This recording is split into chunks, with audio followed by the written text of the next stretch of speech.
श्री रामचरितमानस के बालकांड में गोस्वामी जी लिखते हैं कि ओ जैसे दुल्हू तसी बनी बराता, कौतुक विविध होहि मग जाता। यहाँ हिमाचल रचेऊ बिताना, यहाँ हिमाचल रचेऊ बिताना। अति विचित्र नहीं जाई बखाना, अति विचित्र नहीं जाई बखाना। कहते हैं कि जैसा दुल्हा है अब वैसी ही बारात बन गई है। मार्ग में चलते हुए भांति भांति के कौतुक अर्थात भांति भांति के तमाशे हो रहे हैं। इधर राजा हिमाचल ने ऐसा विचित्र मंडप बनाया है कि जिसका वर्णन नहीं किया जा सकता। यह भगवान शिव का और माता पार्वती जी का अद्भुत विवाह का दृश्य देख करके मन मोहित हो रहा है। भगवान शिव बारात सजा करके चले हैं कि जैसा स्वयं सजे हैं वैसे ही भांति भांति के बाराती सजे हुए हैं।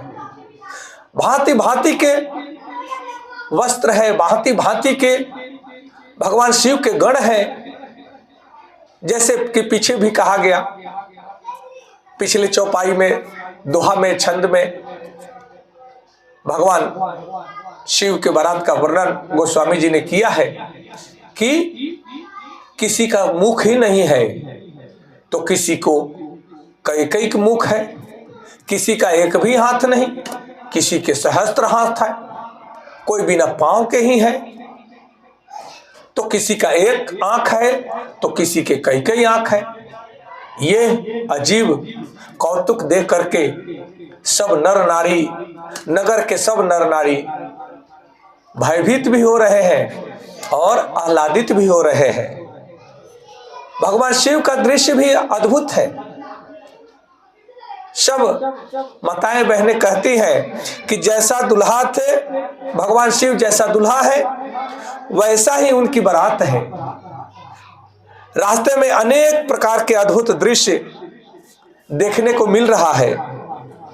और उधर राजा हिमाचल अद्भुत मंडप बनवाए हैं, जिस मंडप में भगवान शिव और माता पार्वती जी का विवाह होना है। यह दृश्य देख करके नगर के सभी नर नारी अद्भुत आह्लादित हो रहे हैं, उमंग से भरे हुए हैं, सब नृत्य कर रहे हैं। और भगवान शिव के गणों का नृत्य देख करके सब कोई भयभीत भी हो रहा है और कोई हंस रहा है, आनंद ले रहा है। इस बारात के आध्यात्मिक पहलू को भी देखने की आवश्यकता है कि इसका आध्यात्मिक रहस्य क्या है। कहते हैं कि क्या ये भगवान शिव का बारात केवल एक बारात है या जीवन का गहरा रहस्य है? इस भाव को समझने की जरूरत है।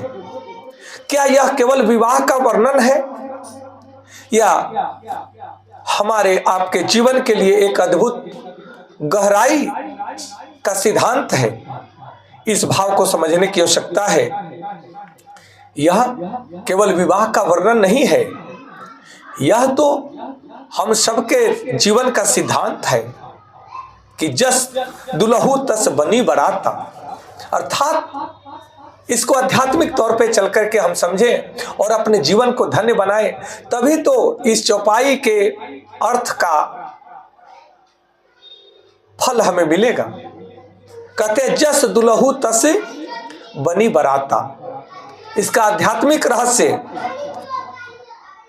बताते हैं कि जैसा हमारा स्वभाव है, जैसी हमारी संगति है, जैसा हमारा चरित्र है, वैसा हमारा वातावरण भगवान शिव का का बारात उसी रूप में सजा हुआ है। कहते हैं कि जैसा व्यक्ति का स्वभाव होता है वैसा ही उसकी संगति होती है, और जैसी संगति होती है वैसा ही वो व्यक्ति कार्य करता है, वैसा ही विचार रखता है, भाव रखता है, और जो जैसा कार्य करता है वही कार्य के अनुरूप उसका चरित्र बन जाता है, उसका व्यक्तित्व बन जाता है, और वही उसके जीवन का वातावरण बन जाता है। इस भाव को समझने की आवश्यकता है। तो भगवान शिव विरक्त, अनोखे, औघर, तो उनकी बारात भी भूत, प्रेत, योगी गणों से भरी है। भगवान शिव इस संसार में तो है ही नहीं, संसार से विरक्त है, परंतु संसार के कण कण में व्याप्त है। संसार से उनको क्या लेना देना, परंतु शिव शक्ति के मिलन के बिना भगवान शिव भी समझते हैं कि जीवन का कोई अस्तित्व नहीं है। तो जैसे भगवान है, भगवान अपने अनुरूप ही सबको सम्मान देते हैं। यह सिद्धांत हमें बताता है कि जीवन में हम वही आकर्षित करते हैं जैसा हमारा भाव है, जैसा हमारा स्वभाव है। हम उन्हीं चीजों को, उन्हीं व्यक्तियों को हम अपनी ओर आकर्षित करते हैं। यह अट्रैक्शन ऑफ लॉ का सिद्धांत है। इस बात को समझने की आवश्यकता है। और मनोवैज्ञानिक सिद्धांतों के अनुसार हमें समझना होगा कि समान विचार वाले लोग एक दूसरे की ओर आकर्षित होते हैं। जैसे लोहे के चुंबक में जब मैग्नेट का पावर आ जाता है, चुंबकीय शक्ति जागृत हो जाती है, तब वह मैग्नेट अपने स्वजातीय पदार्थों को अपनी ओर आकर्षित करता है, अपनी ओर खींच लेता है। वैसे ही मनुष्य का विचार जैसा होता है, वह अपने विचार वालों को अपनी ओर, एक दूसरे को अपनी ओर खींचता है, या वह उसकी ओर आकर्षित होता है। इस विज्ञान, मनोविज्ञान को समझने की आवश्यकता है। तभी हम अपने जीवन में उन्नति कर पाएंगे, तभी अध्यात्म विज्ञान का लाभ हमें मिल पाएगा, जब हम इन भावार्थ के रहस्यों को समझेंगे। फिर कहते हैं कि हमारी ऊर्जा हमारे परिवेश को प्रभावित करती है। हम जैसे भाव में होते हैं, भाव ही तो ऊर्जा है।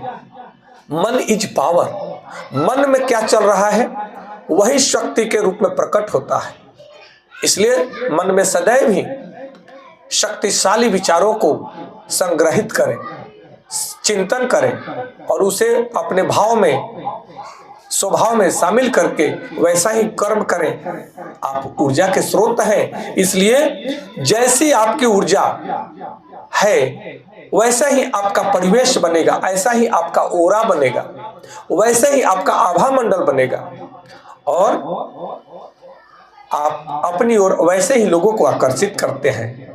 इसे आज लॉ ऑफ अट्रैक्शन के सिद्धांत के अनुसार इसे समझेंगे। कहते हैं राजा हिमाचल बहुत ही सुंदर भाव से मंडप को सजाए हैं। इसका भावार्थ को समझना है। यह बहुत ही गहरा भाव है कि जब साधना पूर्ण हो जाती है तो प्रकृति स्वयं सहयोग करती है। जब आप अपने जीवन में अपने लक्ष्य के लिए कार्य करते हैं और मेहनत करते हैं, तपस्या करते हैं, साधना करते हैं, जब आपकी साधना पूर्ण होती है तब इस प्रकृति की ब्रह्मांडीय शक्ति सिद्धांत हर रूप में आपकी मदद करने लगती है, आपका सहयोग करती है।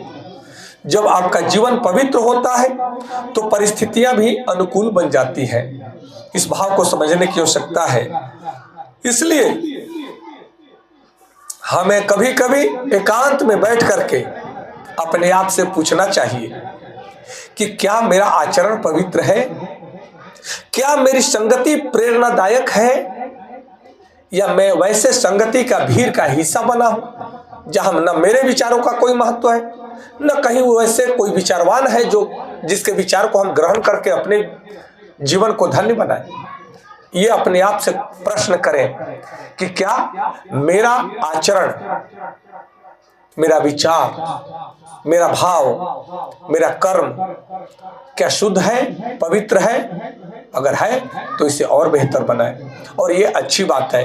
अगर नहीं है तो सुधार करें और अपने संगत के विषय में सोचे कि क्या इस संगत से मेरी प्रगति होगी या यह संगत मेरे को गर्त में ले जाएगा। इसलिए जैसी संगति वैसी रंगति, इसके भाव को समझना है। फिर कभी कभी सोचे कि क्या मेरा वातावरण मेरे लक्ष्य के अनुकूल है। यदि दुल्हा आप बनेंगे, यानी लक्ष्य प्राप्त करने वाला ही तो मुकुट पहनेगा। जिसने तपस्या किया है, जिसने साधना की है, उसकी साधना पूर्ण होगी, तपस्या पूर्ण होगी, तो उसका प्रतिफल अर्थात लक्ष्य उसे ही तो मिलेगा, वही तो दुल्हा है। तो जब आप दुल्हा बनते हैं तो बारात भी सज जाती है। जब आप अपने विचारों को बदलते हैं तो आपकी बारात भी आपके विचारों के अनुकूल होती है। इसलिए अपने विचारों को बदलें, आपका जीवन बदल जाएगा। अपने संगति को बदलें, आपका जीवन बदल जाएगा। अगर श्रेष्ठ संगति है तो आप अपने आप को रोज थैंक्स करें, उस संगति को भी थैंक्स करें कि ईश्वर की कृपा है कि मुझे ऐसे लोगों की संगति मिली जिनके द्वारा मेरे जीवन का उत्थान हुआ, उन्नति हुआ। इसलिए यह चौपाई हमें सिखलाती है कि दुनिया को बदलने से पहले अपने भीतर परिवर्तन लाना होगा।